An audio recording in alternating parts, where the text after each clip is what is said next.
আসসালামু আলাইকুম। বাংলাদেশিদের ভিসা ক্যান্সেল হয়, এই বিষয়ে আজকের আমরা আমার এক প্রিয় ভাইয়ের সাথে কথা বলবো। ভিসা সম্পর্কে সঠিক তথ্য তুলে ধরে।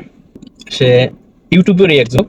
সে ভিসা সম্পর্কে সমস্ত যত সত্য ঘটনা সেগুলো তুলে ধরে। আজকের আমাদের সাথে সেই ভাই আসে, তার কাছে কিছু কথা জিজ্ঞেস করবো। আসসালামু আলাইকুম ভাই। ওয়ালাইকুম আসসালাম। অনেক সময় আমরা দেখি ইউটিউবে আপনি দুবাই ভিসা সম্পর্কে সত্য ঘটনা নিয়ে তুলে ধরেন। ওকে। তাই আজকের আপনাদের কাছে আমি জানতে চাচ্ছি যে দুবাইতে যে এই যে অনেক লোক ছুটিতে দেশে গেছে, দেশে যাওয়ার পরে ভিসা ক্যান্সেল হয়ে যাচ্ছে অটোমেটিক। এই অটোমেটিক ভিসা ক্যান্সেল হওয়ার কারণগুলো কি?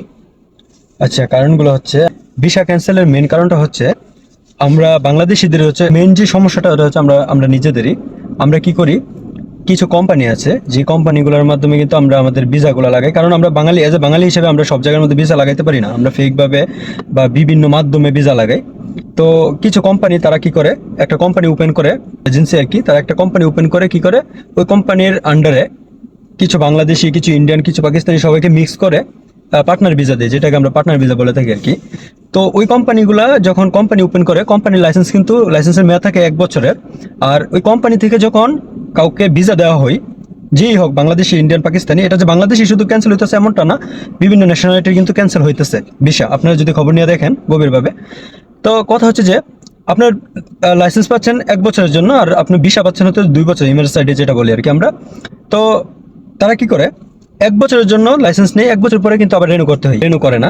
যার মাধ্যমে আপনার নেন, যে এজেন্সিগুলো, ফেক এজেন্সিগুলোর মাধ্যমে আপনারা ভিসা নেন, তারা রেনু করে না, যার কারণে লাইসেন্স বাতিল হয়ে যায়। এবং দুবাইয়ের গভর্নমেন্টে তারা এখানে সব কিন্তু এআই সিস্টেমের মাধ্যমে চলে, যার কারণে হচ্ছে এআই এই ধরনের যে কোম্পানিগুলো আছে ওই কোম্পানিগুলোকে বন্ধ করে দেয়, যার ফলে কিন্তু ভিসাগুলো অটোমেটিক ক্যান্সেল হয়ে যায়।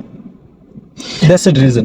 আরেকটা কথা আমরা জানতে চাচ্ছি যে যে ভিসা এইগুলো অটোমেটিক যে চালু হবে, মেইল পাঠাইছে, মেইল পাঠানোর বলতেছে যে অটোমেটিক চালু হবে, বা সিস্টেম গভর্নমেন্টের এই ধরনের কোনো কিছু জানেন কিনা আপনি? দেখে ভিসা অটোমেটিক চালু হবে কি হবে না, বা কিভাবে সুযোগ সুবিধা আছে, বা তারা কি করতে পারে কি করণীয়, এইগুলোর বিষয়ে কিছু আপনি জানেন?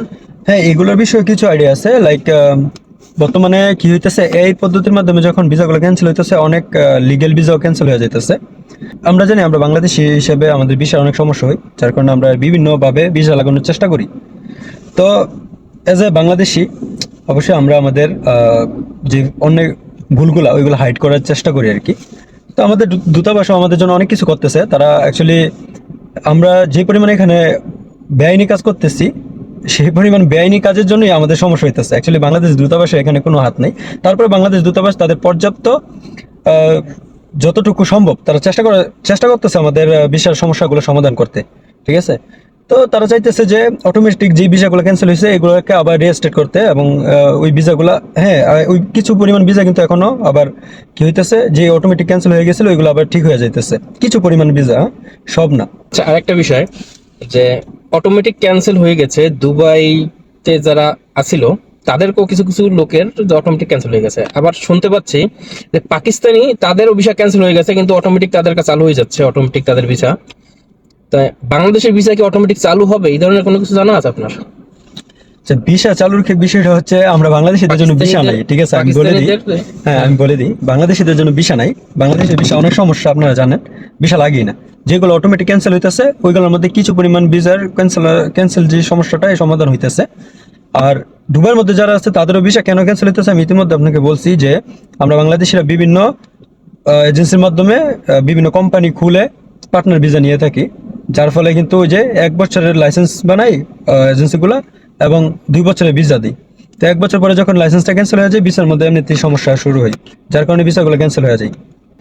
ধন্যবাদ ভাই আপনাকে। ভিসা সম্পর্কে আরো তথ্য জানতে হলে চোখ রাখুন আমাদের চ্যানেলে। পরবর্তী ভিডিওয়ে আপনাদের আরো সত্য ঘটনা নিয়ে আমি আপনাদের সামনে আসবো। ভিডিওটি ভালো লাগলে চ্যানেলটি সাবস্ক্রাইব করে দেবেন। আল্লাহ হাফেজ।